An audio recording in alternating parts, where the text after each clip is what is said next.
자, 오마이 TV 박종의 스팟 오늘도 살아있는 입체 시사로 여러분과 함께하겠습니다. 화요일 순서 여러분들이 좋아하시는 분이고 오랜만에 뵙게 되는 분입니다.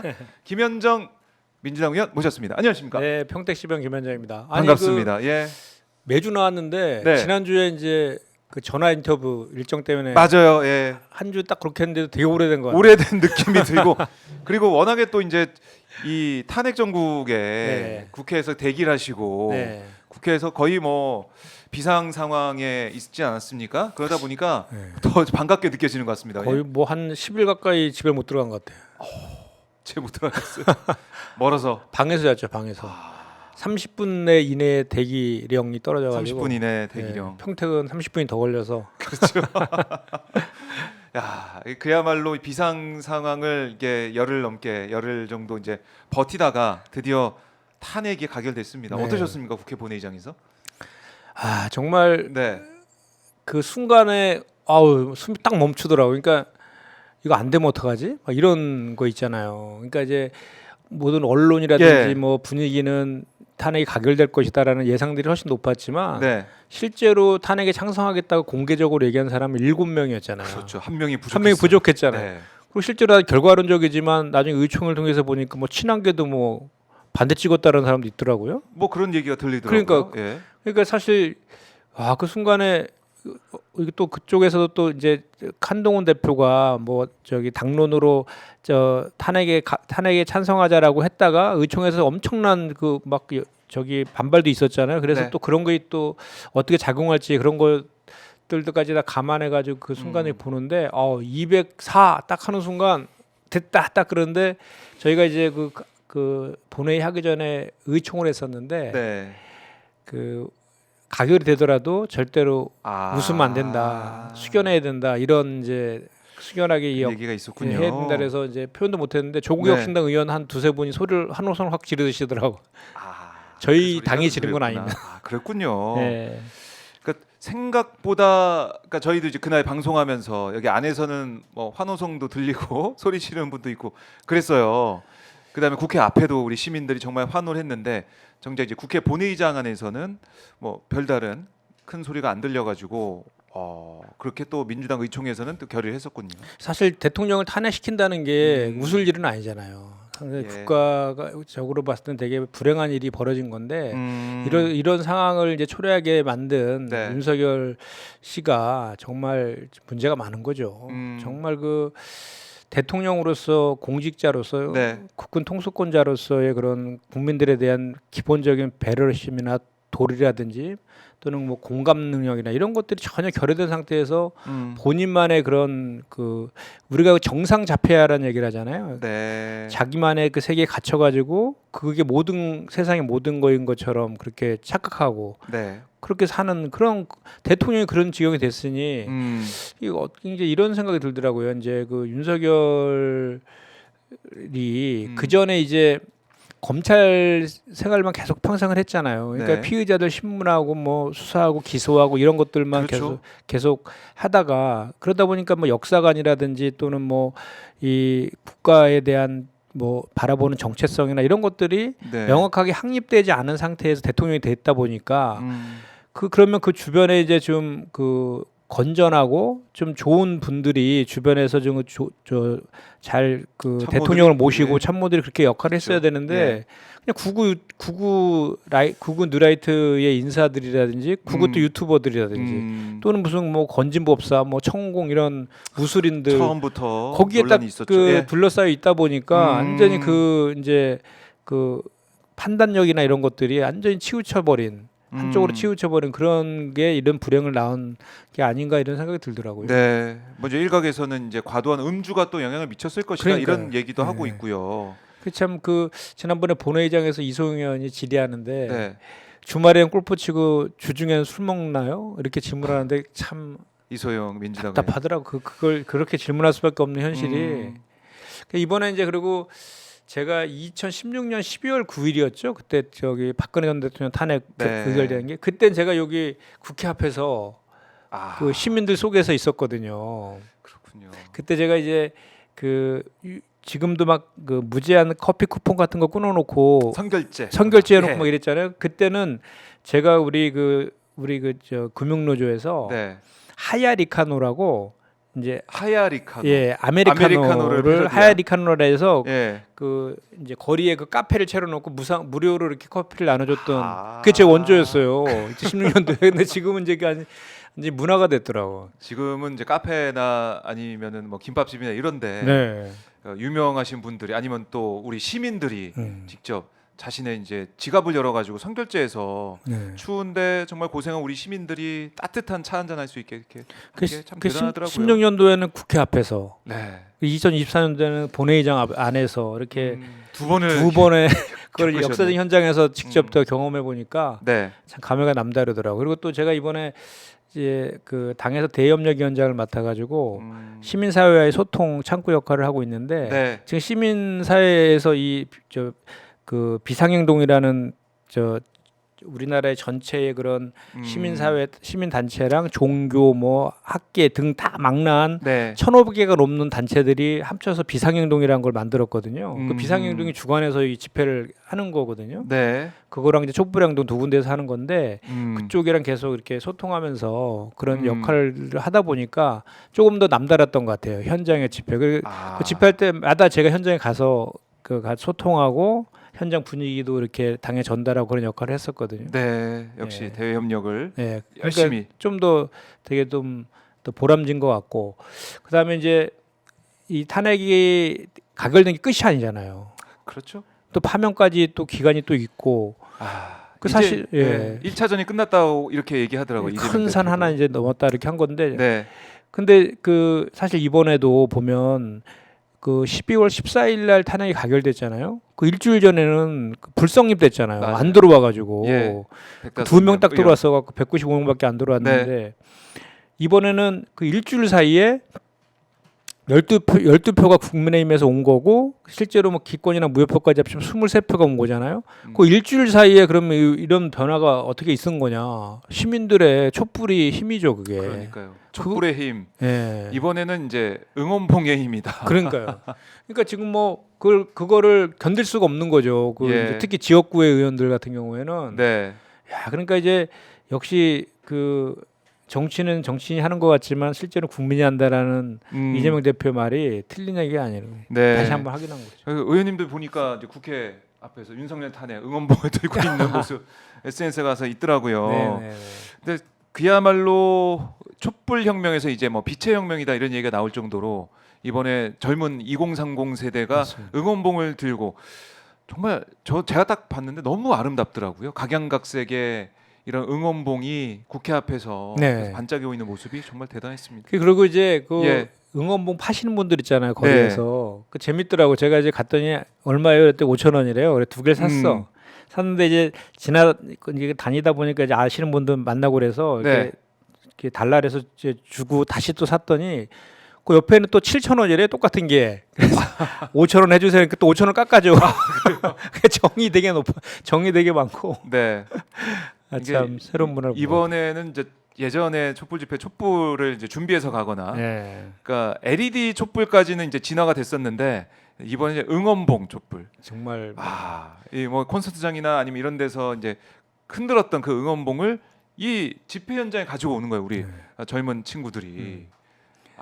그리고 저기 이제 저 12월 13일 날은 또 이승환이라는 탄핵 네. 가수가 와가지고 그날 정말 축제 분위기였죠. 네, 진짜. 이승환 가수 대단히 그 뭐랄까 시민의식 대단하신 것 같더라고. 네.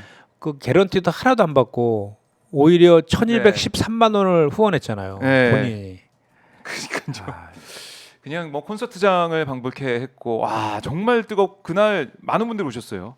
예, 정말 많이 왔죠. 그리고 예. 그때 그 이승환 가수가 한 말이 지금도 기억나는데 국민의힘 의원들한테 당리 당략을 따르지 말고 사리사욕을 채우세요 이렇게 얘기하더라고요. 당리당략 따르지 말고. 당리 당략은 이제 윤석열 지키기잖아요. 네. 그거 말고 사리사욕은 지역에 있는 네. 자기들 지역구 유권자들이나 시민들을 바라봐라. 그게 나한테 좋다. 이런 취지의 이제 얘기죠. 아 그래요. 우리 시민들이 이제 지난번 8년 전에 그때도 뭐 사실 노래도 부르고 네. 함께 뭐 손도 흔들면서 유쾌하게 그때 촛불 집회했던 기억도 있는데 더 이제 진화해서 정말 이 현장을 즐기고 나를 위해서 우리 내 이제 후손들을 위해서 아니면 우리 엄마 아빠를 위해서 우리를 위해서 나 자신을 위해서 이 현장에 함께한 것 같아요. 그러니까 안 가면 그 역사에 그 뭔가 네. 이렇게 죄를 진 것 같다 뭐 죄를 이런 진것 얘기를 막 하시는 분도 계시고 네. 그 꼭 가야 되겠다라고 다들 그런 얘기를 많이 하시더라고요. 아, 정말 많이 왔었어요. 그래서 뭐이 주최 측 추산은 한 200만의 이제 네. 시민들이 함께했고 이게 뭐 드론으로 본 화면을 보니까 국회가 딱 가운데 있으면은 3면으로 시민들이 다 왕자를 둘러싸가지고. 그려놨더라고. 야. 왕자를 그려놨더라고. 이렇게 근데 그거 보고 깜짝 놀랐어요. 예.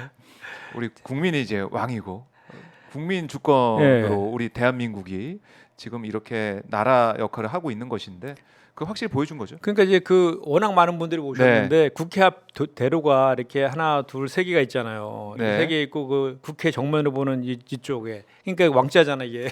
네. 국민이 왕이다. 이런 메시지. 국민이 왕이다. 네. 우리 모든 주권은 국민으로부터 나온다. 우리 헌법 정신을 다시 한번 되새길 수 있는 네. 그런 기회. 물론 이런 탄핵 사태까지 간 것 자체가 사실 국민의 입장에서는 너무나 힘들고 또 이 계엄과 탄핵 정국으로 이어지는 이 사이에 우리 소상공인들 얼마나 힘들었습니까? 또 우리 시장 자체 주식시장도 그렇고 얼마나 많이 요동치고 힘들었습니까? 지금도 정말 힘듭니다. 제가 이제 그 금융이나 금감원 통해서 받은 자료 보니까 네. 소액 생계비 대출이라고 있어요. 그게 뭐냐면 100만 원 급전 빌려주는 겁니다. 서민금융진흥원에서 맞아요. 예. 이자도 되게 높아요. 그 연체율이 30%가 넘었답니다 지금. 야.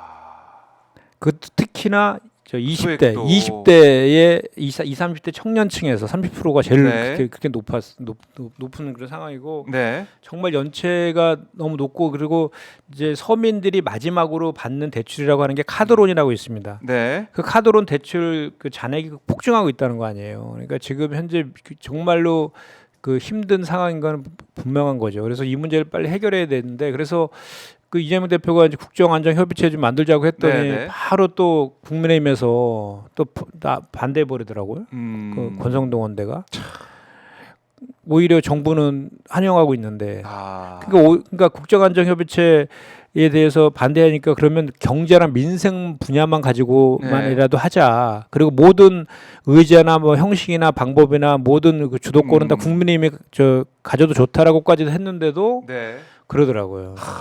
도대체 누구를 위한 정당인지 모르겠어요. 그러니까 이게 탄핵이 가결됐고 또 우리 시민들이 이렇게 저희 이제 화면을 통해서 보는 것처럼 응원봉을 들고 현장에 와서 윤석열 이제 물러나라 탄핵해라라고 외쳤고 저 한번 응원봉 한번 보십시오. 각양각색의 네. 다양한 불빛이 피켓 내용도 그렇고 깃발도 그렇고 우리 시민들이 나라의 위기 상황에 이렇게 생계다 뿌리치고 달려와가지고 함께 외쳤습니다. 제가 2016년도에 네, 제가 이제 금융노조위원장을 했었는데 그때 이제 박근혜 전 대통령 탄핵 국면에서 거의 매일 그때도 촛불 막 저 연 누계 해가지고 막 수천만이 나왔다고 그러잖아요. 그렇죠. 거리에. 네, 그때 저희도 계속해서 이제 그 우리가 이제 노조지만 노조복 그 뭐 투쟁복 이런 게 아니라 이제 시민복 입고 나가서 거리에서 집회를 계속했었는데 네, 이제 그 경찰의 타켓이 저희처럼 산별노조 위원장들을 타켓으로 이렇게 체증을 많이 이렇게 그때 막 했었어요. 그 저도 거기에서 기소당해가지고 2년 동안 거의 가까이 재판 받았던 기억이 있거든요. 그래요? 그래서 무죄 판결 받았거든요. 그래도 고생하셨네. 정권 바뀌고 거기에 공소장에 보면 네, 그 뭐죠 저 윤석열 대통령이 쓰는 그거 있잖아요. 우리 야당 보고 표현하는 거. 반국가 세력. 반국가 세력의 수계 이렇게 써 있어요, 진짜로 공소장에. 그래요. 그렇게 써 있더라고요. 수계라고 써 있더라고요. 수계. 지금 내란 수계가 바로 윤석열인데 우리 참 공안 사건으로 하더라고 노조 네. 관련된 것들은. 그런데 고초를 겪으셨군요. 자, 이렇게 이제 국회 앞에 모였던 시민들 이제 헌법재판소로 향하고 있습니다. 언급하신 것처럼 헌법재판소 이제 앞에서 시민들이 촛불을 또 응원봉을 들고 빨리 헌재를 향해서 결과를 내려야 된다, 결과를 이제 보여야 된다라는 건데 물론 이제 윤 대통령 파면을 촉구하는 그런 시민들의 목소리가 큰 상황인데 자, 헌재가 좀 빠르게 결론 내리겠죠? 어떻게 보십니까? 빠르게 내려야죠. 지금 저는 그 또 우리 그 시민분들의 그 의식 수준이라든지 그게 정말 높다라는 걸 내가 깜짝 높다는 걸 다시 한번 또 느낀 게 뭐냐면 국회 앞에서 계속했잖아요 집회를. 그러니까 이제 탄핵이 가결되니까 다음 날 바로 강화문으로 옮기시더라고. 강화문에서 촛불 집회하면서 헌법재판소가 거기 근처에 있잖아요. 맞아요. 안국동. 안국동에 있으니까 거기까지 행진을 하더라고. 헌재 앞에서는 집회가 불어되어 있거든요. 그러니까 강화문 대로 앞에서 하고 네. 그걸 행진을 해서 거기서 마무리 집회하고 그 마무리하는. 그래서 이제 그런 이제 시민들의 그런 이제 뭔가 이렇게 2016년대 경험치가 누적돼 있는 거죠, 그것도. 그래서 사실 이제 헌재도 시민들이 얼만큼 촛불 그리고 응원봉을 더 크고 넓게 들어주냐에 따라서 그 시기도 당겨지는 거라고 저는 생각을 하거든요. 네. 그래서 이제 그런 것들을 이제 그 구구 보수층에 있는 사람들이 네. 그런 것들을 이용하기 위해서 막 지금 헌법재판소의 자유 게시판에다가 거의 막 도배를 한다고 하지 않습니까?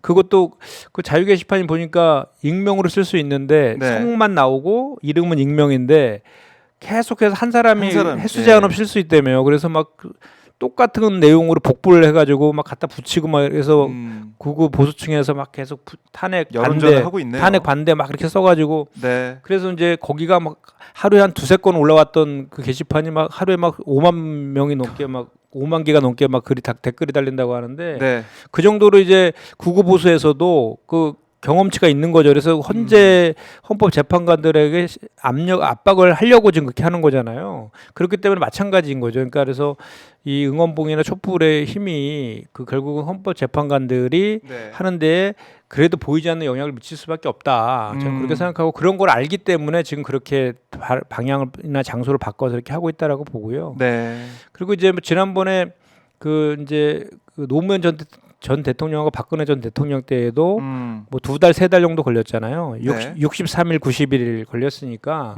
이번에 같은 경우에는 그 박근혜 전 대통령 같은 경우는 그 혐의가 13가 쟁점이 13가지 정도 됐다고 하지 않습니까? 근데 이거는 네. 거의 뭐 내란 그 하나만 가지고도 충분하기 때문에 뭐 저는 그 뭐 진단을 그래서 빠르면 한 5, 6주에도 나올 수 있다. 뭐 이런 얘기도 있던데. 그리고 이제 그 바로미터를 4월 18일 날 헌법재판관 두 분이 임기가 만료되잖아요. 네. 그래서 그 이전에는 끝내야 된다라는 의지 표명 아니냐 헌재에서 기일 잡고 한 것들이 뭐 그런 얘기도 하던데 저는 최소한 2달 안은 끝내줘야지. 네. 이 혼란스러운 전국을 빨리 정리해 주는 것도 헌재의 역할 그럴 아니겠습니까? 수 있네요. 예. 빠르게 결정을 해야 된다라는 거고. 근데 지금 보면은 헌법재판관이 6명이지 않습니까? 원래 이제 9명이 이제 다 이제 차는 정원인데 세 자리가 비어 있어요. 네. 그래서 국회에서는 빨리 새 사람을 임명해야 된다. 네. 특히 이제 야당에서 임명해야 된다 얘기를 하고 있는데 지금 보면 국민의힘에서는 이걸 꼭 안 채우려는 생각을 좀 하는 것 같고 조금 전에 권성동 원내대표가 뭐라고 했냐면 한덕수 권한대행이 이 탄핵 결정 전까지는 헌법재판관을 임명 못한다. 이렇게도 오늘 아침에 방금 얘기를 했습니다. 그러니까 9명을 안 만들어주겠다. 만들 수 없다. 이런 주장인데 어떻게 보십니까? 정말 역사에 정말 그 죄를 지려고 작정한 것 같아요. 그 국민의힘은 지금 그러지 않아도 그 추경호 원대가 고발당했잖아요. 네. 그 당시에 그 계엄 해제하는데 그 방해했다라는 그 혐의로. 그리고 지금도 탄핵에 대해서 들어와서 85명이나 집단적으로 반대하고 그렇게 했는데 지금 헌법재판관 그 이제 후보자 3명에 대한 인사청문회가 지금 진행 중에 있거든요. 일정을 이제 잡고 있는 거죠. 23일 날 네. 합니다. 23일 날. 그 저기 다음 주 월화인가요? 그때 하는데 이미 잡혀 있고 국민의힘도 1명, 우리 민주당도 2명에서 3명이 추천이 지금 되어 있잖아요. 그 추천이 3명에 대해서 예. 인사청문회 해 갖고 26일 날 이제 그 의결하는 그런 일정을 지금 이미 확정되어 있는데 저렇게 그게 하는 게 말이 됩니까? 아니 언제는 그 저 방통위는 뭐 우리가 뭐 고의적으로 뭐 추천 안 했다고 뭐 그렇게 실제로 사실도 아니지만 그렇게 비판하더니 이거 결국은 그 헌재 6명이 심리하게 해가지고 1명이라도 반대하면은 기각시키려고 하는 의도가 너무 뻔하잖아요. 특히 지금 뭐 주심 재판관이 정영식 재판관으로 지금 알려지고 있더라고요. 네. 그러니까 박선영 전 의원 진실화위 위원장으로 제부죠. 이번에 임명된 제부죠. 제부죠. 네. 정영식 재판관이. 그래서 그걸 볼 때 좀 불안해하시는 분도 있고 언급하신 것처럼 6명일 때는 1명만. 네. 그 뭐 진짜 정영식 재판관이 반대하면 그냥 안 되는 거 아니겠습니까? 그러니까 지금 저기에 이 인사청문회의 이 위원장이요. 네. 정점식 의원이에요. 맞아요. 국민의힘이요. 네. 그 정점식 의원이 사보타지에 대한 우려가 있어요, 사실. 그 우리가 국회 같은 경우는 상임위도 그렇고 위원장의 그 의사 일정이라든지 이런 결정 권한이 거의 막대하거든요. 그렇죠. 우리도 지금 윤한홍 그 정무인도 윤한홍 위원장인데 회의를 잘 안 열어주잖아요. 그 이제 겨우겨우 막 우리가 저거 해가지고 내일 이제 전체회의가 한번 열리는데 모레군요. 모레 한번 네. 내일인가 열리는데 그 정도로 그 국민의힘이 갖고 있는 상임이라든지 그 위원장을 하고 있는 곳에서는 저는 사보타지 하게 되면 정말 그걸 또 뚫어 나가는 그게 또 되게 쉽진 않죠. 대응 방안을 좀 만들어야 될 것 같다는 생각 드네요. 민주당 해야죠. 입장에서 시간 끌기 하면서 저렇게 그럼요. 예. 나오면 어떻게 할까? 그러니까요. 참 조마조마합니다. 계속 이게 탄핵 탄핵됐다고 끝난 게 아니고. 탄핵 소추단도 11명 의원으로 이제 구성했는데 네. 국민의힘 한 명도 추천 안 해갖고 다 빠졌어요. 아하. 박근혜 전 대통령 때 같이 했잖아요. 맞아요. 그때 탄핵 소추위원장 이원 아니었어요? 권성동 원대가. 당시 법사위원장이었기 예, 때문에 그러니까요. 이 소추위원단을 이끌었었는데 이제는 뭐 정반대 입장을 보이고 있고 국민의힘에서는 이 탄핵 소추위원을 뭐 추천하지 않는 그런 분위기라서 야 이게 국회에서 결정이 됐고 국민의 대표인 국회가 나서서 헌재에 가서 싸워야 되는데 이게 뭐 야당만 지금 가서 싸우게 생겼습니다. 국회가 다 같이 안 가고. 원래 헌법재판소법에는 네. 소추위원은 그 법사위원장 한 명으로 되어 있어요. 한 명 되어 있고 탄핵 소추단 의원으로 구성하는 거는 네. 상징적으로 아. 하는 거고 이제 그 규칙에 보면은 이제 변호인단을 꾸릴 수 있게 되어 있거든요. 그러니까 변호인단을 실제로는 따로. 이제 박근혜 전 대통령 탄핵 때도 16명인가 변호인단 꾸려서 네. 실제는 변호인단들이 이제 주로 그 헌법 재판은 이게 그렇죠. 좀 많이 하죠. 이번에도 한 20명 정도로 꾸리려고 지금 준비하고 있더라고요. 예. 네. 그래서 이게 시간 끌기 정영식 재판관이 주심이 됐고 또 권성동 원내대표가 조금 전에 저희가 바로바로 실시간 속보로 전해드린 것처럼 지금 한덕수 대통령 권한대행이 헌법재판관 임명 못한다 이런 얘기를 하고 있어서 탄핵 전까지는 이게 탄핵 계속되면은 못한다 이렇게 얘기를 하고 있기 때문에 국민들 입장에서는 이러다가 시간 끌고 이러다가 어떻게 되는 거 아니야 이런 생각을 할 수밖에 없습니다. 그걸 이제 막기 위해서라도 민주당이 또 대응책을 어떻게 만들지 탄핵 결정 전까지 헌법재판관 임명 못한다 6명으로 헌법재판소에서 심리를 하게 되고 심판을 내리게 만들려는 국민의힘의 이 의지 이걸 어떻게 막을 것이냐 이거 좀 고민을 해봐야겠습니다 민주당에서. 그럼요. 예. 네. 또 결국은 국민들의 또 그 응원봉이 네. 또 필요하지 않을까 이런 생각도 들고 저희도 음. 물론 더불어민주당이랑 야5당과 같이 네. 계속해서 저거를 이제 추동해 나가야 되는 거고 또 시민들도 같이 또 해주시면 그 힘으로 돌파할 수밖에 없을 것 같습니다. 네. 자 응원봉 사진을 저희가 계속 이제 보여드리고 있습니다. 이 응원봉이 이제 국회에서 헌재 앞으로 향하고 있고, 자 국민들의 여론을 모아서 헌법재판소가 빠르게 또 이제 권성동 원내대표가 헌법재판관 추가로 임명하지 못하게 하는 그런 발언을 하고 있는데 이것도 어떻게 민주당이 뚫어낼지 지켜보도록 하고요. 어제 보니까 리얼미터가 발표한 이 정당 지지도 이걸 봤더니요.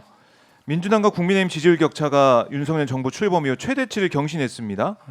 18세 이상 유권자 전국이 1,001명을 대상으로 조사했더니 민주당 지지율이 52.4%, 국민의힘 지지율은 25.7%, 양당 간 격차가 26.7% 이렇게 이제 벌어졌어요. 뭐 이거는 국민들의 당연한 평가, 당연한 여론이다 이렇게 뭐 볼 수가 있을 것 그렇죠. 같아요. 예. 그 12.3 그 내란 사태의 후폭풍이라고 볼 수 있죠.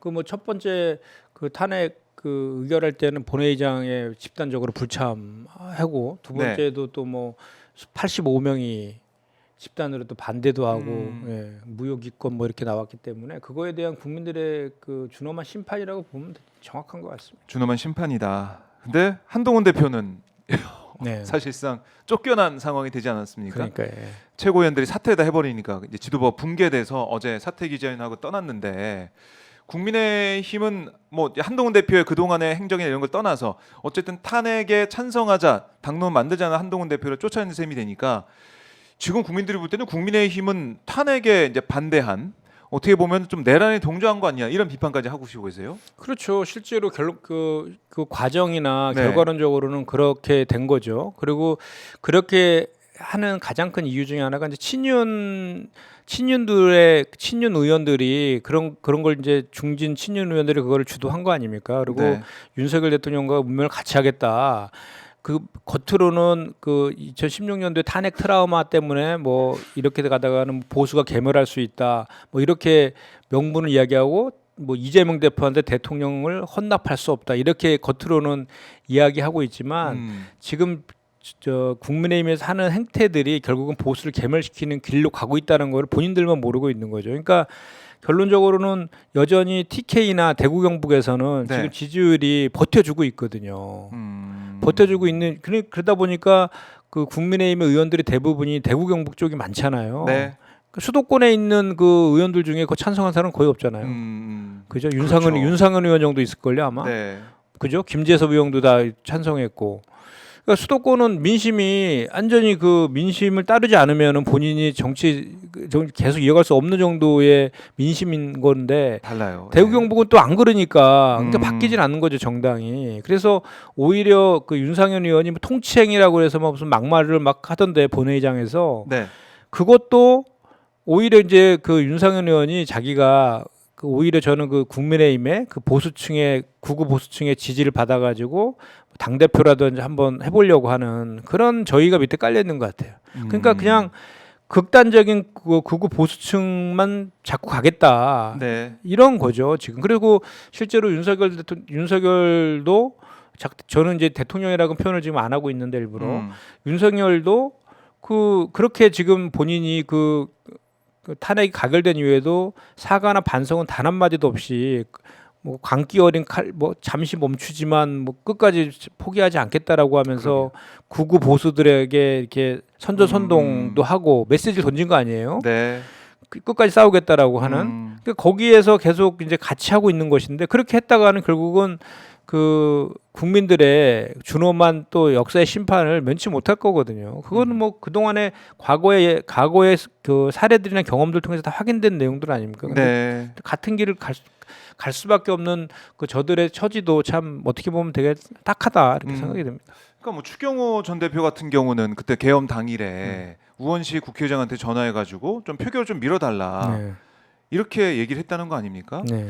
그걸 볼 때 와, 어떻게 이제 국회 그리고 이제 여당의 원내대표인데도 불구하고 투표를 밀어달라는 얘기할 수 있을까?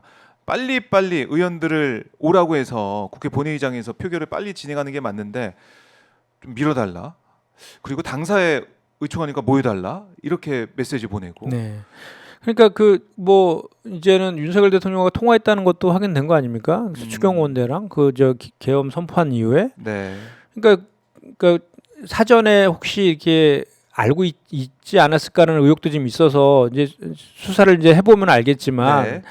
명백하게 그 뭐 18명만 지금 본회의장에 들어왔었잖아요. 그 한동훈 대표하고 같이. 그 나머지는 안 들어온 거니까 그거에 대해서는 뭐 그 당연히 이제 추경호 원대는 본인들은 뭐 아니라고 하고 있지만 네. 뭐 진실은 뭐 수사나 이런 걸 통해서 밝혀질 거지만 분명히 제가 본회의장에 있는 상황에서 보면 집단적으로 지금 말씀하신 것처럼 뭐 당사로 왔다가 그 당사로 의원들은 가 있는데 본인은 또 있었더라고요, 경로에 또 그때. 들어와 예. 있었다며요. 그렇게 상황 파악하려고 한 건지 그러니까 그게 몰라도 좀 이상해요. 그러니까요. 정상적이지 않잖아요. 뭔가 숨기고 있는 거죠.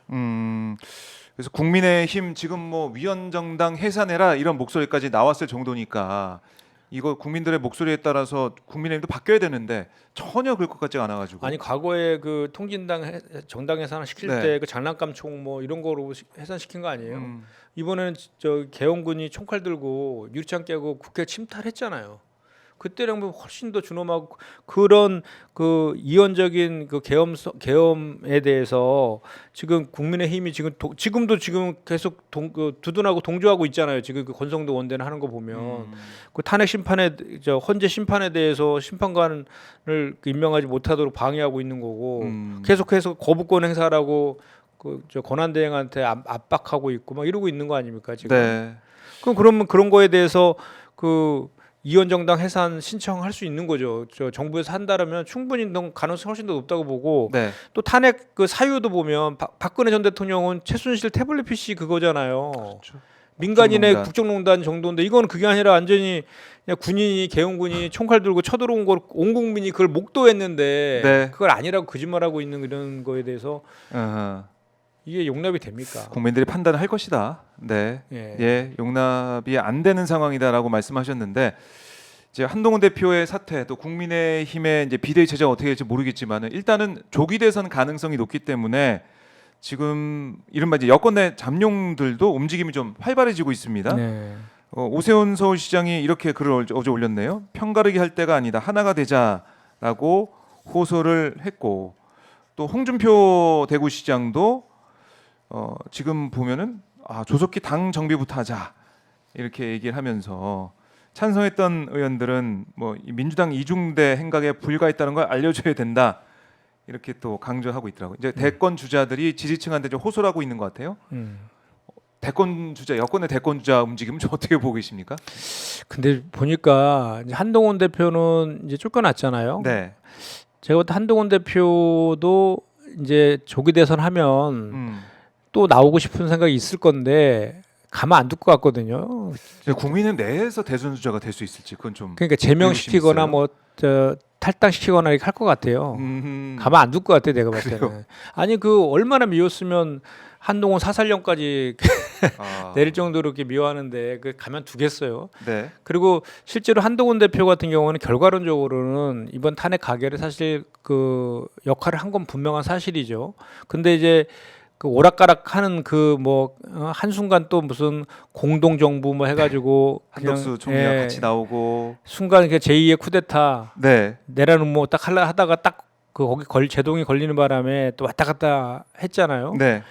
그게 좀 아쉽죠. 아쉬워가지고 본인의 이제 정치적인 생명을 본인이 막 이렇게 오히려 재촉한 그런 측면이 있는데 네. 어쨌든 한동훈 대표는 나올 가능성은 진짜 대단히 희박해지는 상황에서 보면 주로 이제 오세훈, 안철수, 홍준표 정도가 보이는데 뭐 오세훈 씨는 또 탄핵에 찬성한다고 밝혔더라고요. 그러니까 수도권이라서 그런 거예요. 이게 서울시장이라서. 서울시장이라서 홍준표 시장은 안 밝혔죠. 네. 그죠? 찬성한 사람들이 거기 민주당 거기 이중대다. 거기 이렇게. 대구시장이니까. 아, 그럼 오세훈 시장은 이제 민주당 이중대 된 겁니까? 그리고 저기 오세훈 시장은 지금 명태균, 한금폰 그 네. 남아 있잖아요, 그게 지금. 이제부터 시작이죠. 제가 볼 때 네. 오세훈 시장도 네. 쉽지 않을 것 같고 홍준표 시장 같은 경우에도 2016년도에 탄핵 이후에 후보로 나왔다가 완전히 그 앞에 뭐라 그래요? 네. 압승이 아니라 앞승의 반대가 뭐죠? 네, 참패를 했죠. 참패죠, 네, 참패. 예. 참패를 했기 때문에 이번에도 나와가지고 어떻게 될지는 모르겠어요. 근데 워낙 그 또 적들을 많이 만들어놔가지고 그분 스타일이 모르겠습니다. 하여튼 그 후보로 될지도 잘 모르겠고 돼서도 뭐 본선에서 승리할 가능성은 대단히 희박하다 이렇게 봅니다. 그래요. 지금 윤석열 정권을 탄생시킨 그 국민의힘 대선 주자로 나오겠다 하는 것을 국민들이 또 어떻게 평가를 할 것이냐. 윤석열 대통령을 만든 그 정당의 책임지는 자세, 성찰하는 모습 이게 먼저가 아니겠느냐 이런 생각이 드는데 국민의힘에서는 계속해서 이재명 대표 재판 빨리 해라 뭐 이런 얘기를 또 계속 하고 있더라고요. 거기서 이재명 대표가 왜 나오는지 모르겠어요. 그러니까요. 어쨌든 계속 이재명 대표 얘기를 하고 있는데 네. 저희도 이제 이재명 대표 얘기를 좀 해보면은 어제 국회에서 열린 당 최고에서 이재명 대표가 최근 제안했던 이제 국정안정협의체와 관련해서 국민의힘을 향해 꼭 참여해달라 그 부탁을 했어요. 네. 그래서 모든 논의 주도권은 국민의힘이 가져가도 좋고 이름이나 뭐 형식, 내용이 어떻게 결정되는 상관없다. 그러니까 이 국정을 안정시킬 수 있다면은 뭐 주도권 누가 가져가든 그게 무슨 문제가 되겠느냐 이렇게 얘기하면서 국민의힘이 빨리 들어오기를 얘기를 하고 있습니다. 그러니까 그 경제 같은 경우는 심리가 대단히 중요하잖아요. 그래서 경제라든지 증시에서 가장 그 큰 적은 불확실성이거든요. 그렇죠. 그러니까 불확실성을 빨리 해소시켜야 되는데 지금 어쨌든 탄핵을 가결시킴으로써 일차적인 불확실성은 좀 해소시켰지만 여전히 파면이라든지 그 과정이 남아 있어서 그 과정 속에서의 그 과정 관리가 대단히 중요하거든요. 네. 그러면 당연히 이제 그 전국에 그러니까 전 세계에다가 대한민국은 지금 질서 있게 수습 중에 있다라는 그리고 정부와 국회가 이렇게 합심해 가지고 이 경제 안정을 위해서 국정 안정을 위해서 노력하고 있다는 메시지를 전 세계에다 알려야 되거든요. 네. 그렇게 국정안정 협의체가 구성된 것 자체만으로도 엄청난 그 경제적인 안정 효과가 있는 거거든요. 그래 그런 그 차원에서 지금 제시를 하는 거고 지금 뭐 모든 국민들이 체감하고 있는 민생이나 경제의 체감 지수는 대단히 낮은 건 다 뭐 체감하고 있잖아요. 그런데 실제로 지표들도 그렇게 나타나고 있는 거 아닙니까? 그 제가 이제 우리 국책연구원에 이 우리 총리실 산하에서 제가 이제 산업연구원이라든지 이런 쪽에다가 이 탄핵이 지금 내란이 탄핵이 그 경제에 미치는 영향에 대해서 분석을 의뢰해가지고 답을 받은 게 있거든요. 네. 대단히 그 영향을 많이 미친다라고 하고 있고 빨리 불확실성을 해소된다라고 그렇게 답이 왔거든요. 그 실제로 뭐 주식 같은 경우에도 지금 약간 이제 안정세라고는 하고 있지만 그 개인들이 투매를 지금 하고 있는 것도 계속 가고 있고 환율도 지금 그 1,400원대가 넘어가서 레고랜드 사태 때에 거의 그 근접치까지 가고 있는 상황이고 채권 시장도 지금 국채 금리도 막 올라가고 막 이런 그러니까 어쨌든 그 국내외의 그 금융 시장이 지금도 여전히 불확실하거든요. 지금 불안정하거든요. 그래서 이거를 안정화 시켜야 되는데 지금 이제 그 계엄 선포할 그때 그 시점에 비해서는 좀 안정화된 저 측면이 좀 있지만 여전히 불안정한 상태인 건 분명한 사실이거든요. 이거를 바로 잡으려면 여야 할 것 없이 머리를 맞대고 정부와 같이 풀어나가야 되는 거잖아요. 그런데 왜 그 국가 경제라든지 국민의 그 삶에 대한 무한 책임을 지어야 되는 여당에서 이걸 반대를 합니까? 그 모든 주도권을 다 여당에 지라고 하는데도 불구하고 왜 반대합니까 도대체? 무슨 네. 억가심정이에요? 이게 무슨 그러니까 그 윤석열 탄핵시켰다고 우리한테 지금 뭐 이렇게 저거 하는 겁니까 지금? 도저히 설명이 안 되잖아 왜 그러는지를. 오히려 본인들이 먼저 제안하고 해야 되는 거 아닌가요? 네.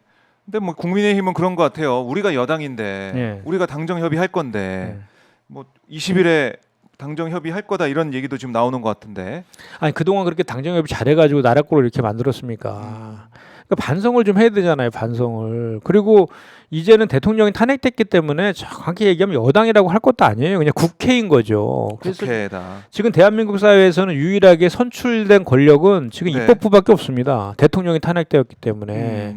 그렇기 때문에 선출된 권력인 입법부에서 국정 안정을 위해서 정부랑 파트너십을 발휘하는 것은 당연한 거잖아요. 그리고 오히려 야당에서 이렇게 제안한 것에 대해서 여당이 고마워하고 같이 하자고 이렇게 가야 되는 게 정상적인 건데 네. 왜 뭐 여당이 안 한다고 하는데 이해를 못 하겠어요. 주도권 다 가지라고 하는데도 하하. 그것도 경제와 민생만이라도 하자 그러는데. 네. 경제와 민생. 그러니까 뭐 정쟁에 빠질 수 있는 그런 아예 건덕지를 다 제거하고 만나자고 하는데도 불구하고 국민의힘은 계속 거부하고 있다. 그러니까 오로지 그냥 그 국민의힘이 하나 믿는 거는 네. 이재명 대표 저 재판하는 거 관련해서 혹시라도 유죄 나와가지고 자기네들이 유죄 나오면 본인들이 그 대선에서 이길 수 있다라고 착각하고 있는 건데 예. 국민들이 이렇게 호락호락합니까? 그렇죠. 예. 국민들이 다 지켜보고 있다. 자, 그리고 그동안 이제 사실 공전 상태를 거듭했던 각종 정책 입법에도 민주당이 속도를 내고 있는데 당론으로 추진하고 있는 상법 개정안 관련 토론회 이걸 이번 주 열기로 했네요. 목요일에 합니다. 목요일 목요일에. 10시 반에. 예. 야, 그게 사실 저희가 이제 그 금투세 논란 뭐 겪은 다음에 네. 이제 그 자본시장 밸류업에 집중하자라고 해서 당론으로 상법 개정안도 발의하고 막 그랬잖아요. 맞아요. 그때 이제 재계에서 반대를 막 세게 하니까 정부 여당에서도 반대로 돌아섰죠. 네. 그래서 이제 저희 그 국장부활 TF 당에서 만들어 가지고 저도 저 의원인데 뭐 경제계도 만나고 투자자도 만나고 거래소도 방문하고 많이 했거든요. 네. 마지막에 이제 그 12월 4일 날 이재명 대표가 좌장으로 이제 앉아서 경제랑 투자자랑 예. 같이 경제계랑 같이 해서 그 공개 토론회를 하기로 딱 정해 있었는데 3일 날 계엄을 선포하는 바람에 그러니까요. 그게 이제 그 연기됐었는데 그걸 이제 목요일 날 10시 반에 다시 합니다. 예. 노무현 전 대통령 때의 그 검사와의 대화 2탄이라고 보시면 될 것 같아요. 기억나요? 그때 3일에 저희 화요일인가 네, 방송했었잖아요. 맞아요. 그래서 다음 날 이 그러니까. 토론회 합니다라고 얘기를 했었는데 그날 밤에 그날 밤에 그러니까. 계엄 선포가 있었죠. 그래서 그게 이제 미뤄졌다가 다행히 모레 19일에 토론이 진행이 된다.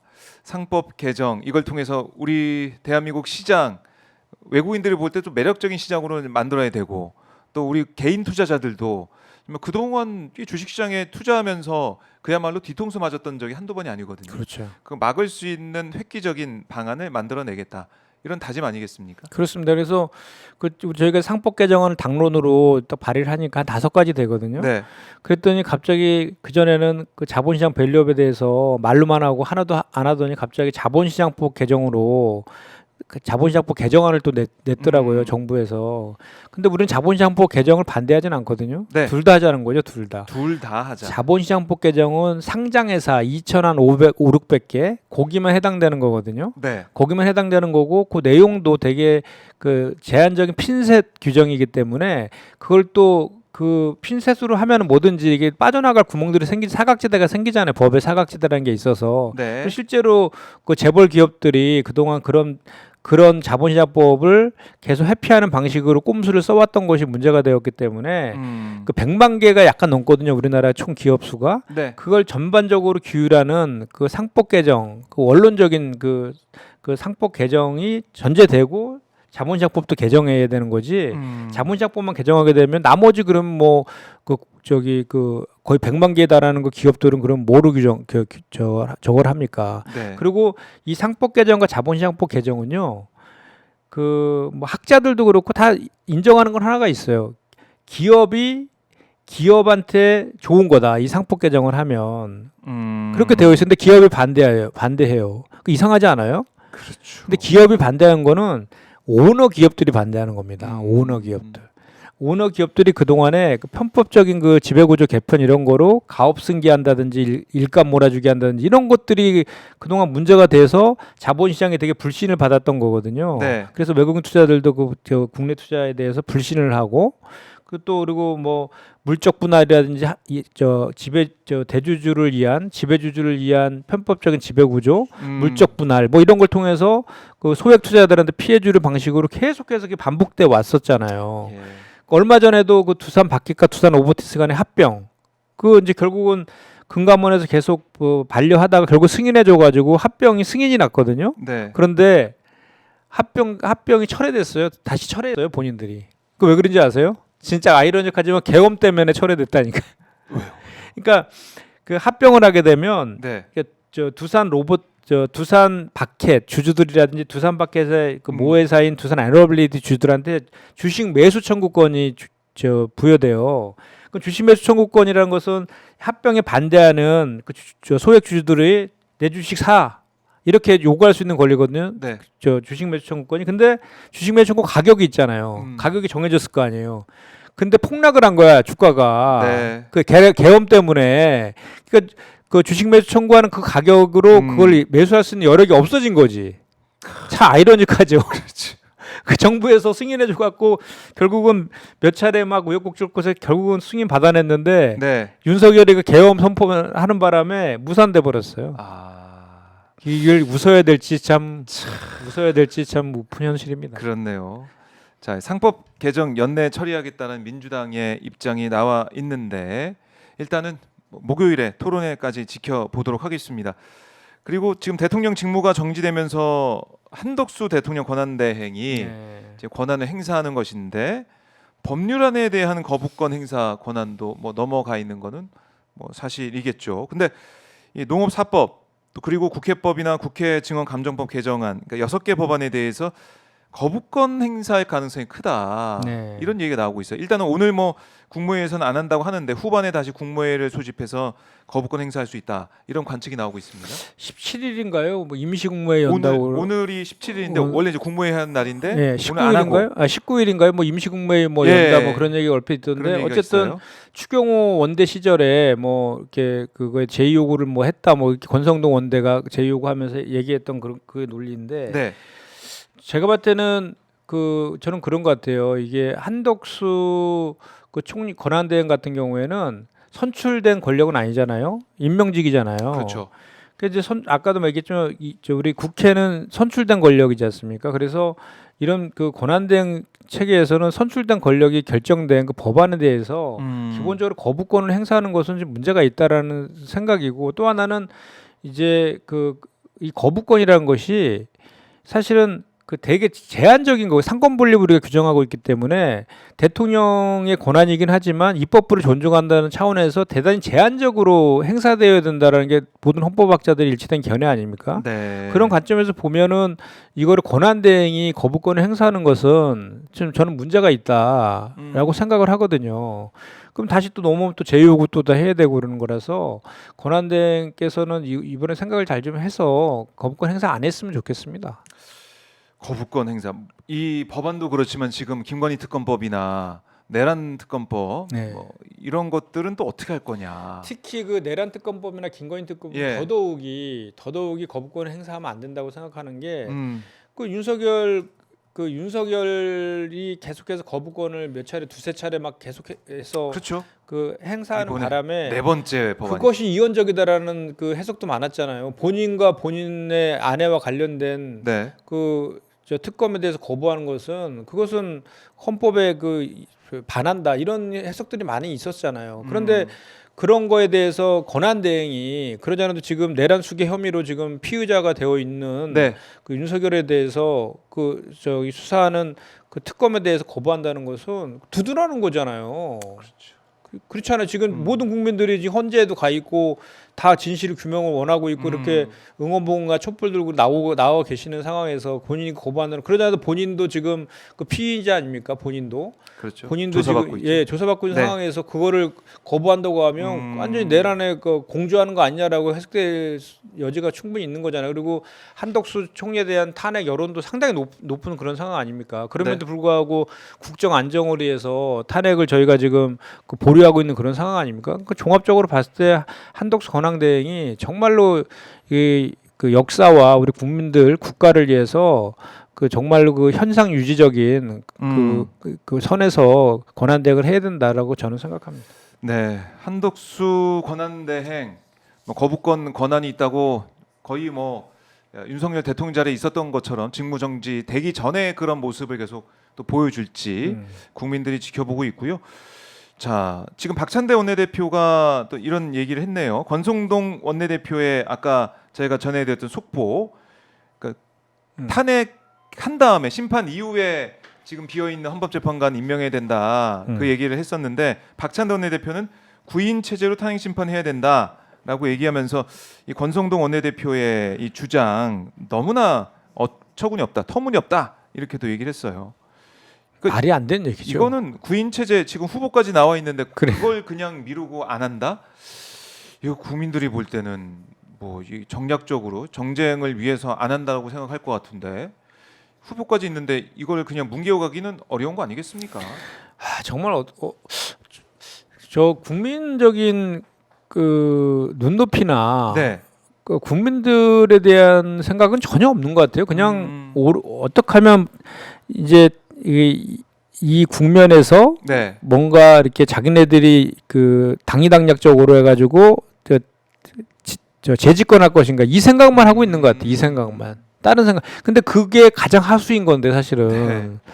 국민들이 바라는 대로 해줘야 되는 거 아니에요. 지금 국면에서는. 그렇죠. 그러고 나서 다시 그 잘못했다라고 하고 사과하고 반성하고 한 번 더 기회를 주십시오. 이렇게 해도 저기 힘든 상황인데 네. 도대체 왜 저렇게 하는지 이해를 못하겠어요. 네. 구인 체제로 탄핵 심판해야 된다라는 박찬대 원내대표의 반응까지 지금 나오고 있는데, 헌재가 속도는 내고 있지만 그게 180일 이내에 선고하는 거기 때문에 어느 정도까지 갈지는 모르겠습니다. 하지만 빠르게 이 심판 결정을 내리겠다. 인용이냐, 뭐 기각이냐, 각하냐, 이걸 여러 가지 심리를 통해서 결과는 내놓겠지만은, 어제 보면은 군 문제 수뇌부, 그러니까 이 계엄에 관련된 뭐 이진우 전 수방사령관이나 곽종건 전 특전사령관들도 구속이 됐어요. 네. 여인영 사령관까지 3명이 구속이 됐는데, 윤석열 씨는 계속해서 지금 조사에 응하지 않고 있단 말이죠. 이거는 국민들이 볼 때는 왜 이렇게 수사기관이 이렇게 물러 터졌냐 이런 말씀도 하시거든요. 지금 윤석열 입장에서는 이제 지연 작전을 하고 있는 거죠. 계속 최대한 끌겠다는 그 의도가 분명히 있고. 네. 그런데 이제 지금 수사기관이 몇 군데로 나눠져 있다 보니까 이제 경쟁적으로 수사하는 그런 측면은 있는데 네. 지금 이제 뭐 한 차례 소환 통지했는데 또 두 차례 또 했다는 거 아닙니까? 그렇게 소환 통지했는데 불출석하게 되면 그게 바로 또 탄핵 사유를 하나 또 적시가 되거든요. 박근혜 전 대통령도 그랬거든요. 네. 그러니까 본인이 계속해서 탄핵 인용하는 사유들을 만들고 있다라고 저는 생각을 하고 아, 이제는 저희가 이제 내란 특검 지금 발의됐잖아요. 예. 저 통과됐잖아요. 그렇기 때문에 내란 특검을 이제 특검 빠른 시대에 띄워가지고 그쪽으로 다 넘기면 됩니다. 이제 그 검찰이라든지 특검으로. 공조 수사단인가요? 네. 거기 같이 수사하던 것들을 전부 다 묶어서 특검으로 다 넘기면 될 것 같고 특검에서는 국민적 힘을 이제 받아 그 등에 업고 세게 나가야죠. 네. 지금 사실 현행범 아닙니까? 지금도 내란 진행 중이고. 아, 지금도 진행 중이다. 네. 내란이 진행 중이다. 이렇게. 진행 중이죠 지금. 아직도. 지금 본인이 그 선전포고한 거 보세요. 잠시 멈출 뿐 뭐 결코 굴하지 않겠다 이렇게 얘기하고 있고 사과 반성은커녕 지금 오죽하면은 그 우리 시민들께서 네. 그 관절을 에워싸겠다고 하고 있는 상황 아닙니까? 무슨 짓을 할지 모르니까. 그러니까 지금 보면은 뭐 어제도 저희가 방송 통해서 얘기 나눴지만은 출국 금지 됐다고 안심하면 안 된다. 네. 또 항구도 우리가 잘 살펴야 된다 이런 얘기가 나올 정도로 또 김건희 같은 경우는 출국 금지 대상이 지금 안 돼 있다 보니까 여러모로 우리 국민들이 깨어 있어야 된다 이런 말씀 많이 하시더라고요. 그러니까 저희가 정말 이게 하루하루 저기 새로운 사실을 나올 때마다 네. 정말 뭐랄까 이렇게 놀라는데요. 아하. 처음에는 어설프게 계엄을 뭐 했다. 본인도 뭐 경고성이었다. 절박함에 했다. 네. 뭐 2시간만 하는 계엄이 어딨냐. 막 이렇게 얘기했잖아요. 그렇죠. 지금 보니까 완전히 사전부터 치밀하게 준비를 해가지고 전국 계엄이잖아요. 이것도. 박근혜 전 대통령도 전두환 때에도 전국 계엄을 네. 안 했잖아요. 처음에는. 그렇죠. 이 전국 계엄을 해가지고 보니까 그 김병주 의원 말씀을 들어보니까 그 왜 그 어디입니까? 저기 그 강원도 고성인가요? 네. 어디 군청에 그 계엄군이 들어갔다 그랬었잖아요. 예. 거기가 어디죠? 양구군인가요? 양구인가요? 양구군인가요? 기억하는데. 거기가 보니까 상군단이라는데 상군단이 예. 되게 기동성이 있대요. 그래서 빨리 들어간 거예요. 전국 계엄이니까. 근데 딴 데도 다 그렇게 이동했을 거라는 거예요. 근데 그 사이에 계엄이 풀리는 바람에 실천이 안 된 걸 뿐이지. 그렇게 전국적으로 실제로 움직였다는 거 아닙니까? 그리고 그 윤석열이 그 계엄사령관 들어가서 네. 직접 지휘했다잖아요. 다 잡아내라고, 다 끌어내라고, 국회의원도 끌어내라고 지시도 하고, 네. 경찰청장한테도 의원들 끄집어내라. 네. 그리고 저 방첩사령관, 특전사령관한테도 다 지시한 게 다 나왔잖아요. 그리고 포고령도 저 김용현이 작성을 하고 서로 상의했다까지 나오고, 그 다음에 그 계엄이 계엄 해제 결의가 된 이후에도 네. 그 지휘부 계엄 지휘부 지휘부 거기까지 찾아가 가지고 뭐 법령지 갖고 오라 그래 가지고 계속해서 뭔가 하려고 하다가 그리고 예. 살아나려고 그걸 보면은 예. 그 윤석열이 그 전화기를 붙잡고 그 군인들한테 사령관들한테 막 그 폭언 행사하면서 하는 게 눈에 선하지 않아요? 거의 막 쌍욕 막 하지 않았을까요? 그 스타일이? 그러니까요. 그러니까 하면서 왜 안 해? 막 그러지 않았을까요? 그러니까요. 거의 우리가 광기처럼 나는 그랬을 것 같거든요. 경로한 그 윤 대통령 모습을 상상할 수 있으니까 네. 또 이진우 전 사령관도 그러더라고 이제 막 이제 분노한 그 목소리가 이제 들려왔다는 식으로. 그러니까요. 이게 눈에 선하지 않습니까? 네. 어떻게 했을지. 근데 거의 뭐 광기에 차서 막 그렇게 했던 것 같은데 그게 이제 실패한 거죠. 근데 이제 와서 정말 천연덕스럽게 거짓말을 이렇게 합니까? 무슨 경고를 군인들 계엄군을 넣어갖고 국회에다 이렇게 난입을 시킵니까? 그때 저희가 본회의장 있을 때 막 쳐들어왔잖아요. 그 우리가 기억난다니까. 저 본회의장 있는데 의원들이 막 의장한테 소리를 질렀다고 왜 빨리 안 하냐고. 맞아요. 지금 쳐들어오고 있는데 저희도 이제 그때 방송하면서 네. 왜 아무것도 안 하는지 밖에서 막 문 막 두들기고 예. 깨고 들어오는 소리가 들렸는데 맞아요. 그 시민들이 지켜보면서 아니 왜 이렇게 여유 있게 국회 상황이 전개가 되는 거지? 네. 왜냐면은 저희는 본회의장 모습도 보고 또 밖에 계엄군이 대치하고 있고 또 유리창 깨고 이거 모습 보고 있었거든요. 그러니까 그거는 시민들의 저항의 힘과 네. 그리고 이제 실시간으로 방송이 되고 있는 것과 현장에 있는 그 군인 개헌군들의 소극적인 그런 그 저항 요게 사실은 그게 실패 오히려 저이 이원적인 계엄을 막은 그 저거지 윤석열은 정말로 저거 사진 보세요. 저도 네. 그 담 넘어가는 게 그 MBN에서 계속해서 나오더라고. 제가 월담한 어느 그 쪽에서 모습이. 넘으셨습니까? 어느 쪽으로? 저는 저 국회 도서관 쪽으로 넘어갔는데 도서관 쪽으로. 백혜련 의원하고 같이 넘어갔거든요. 예.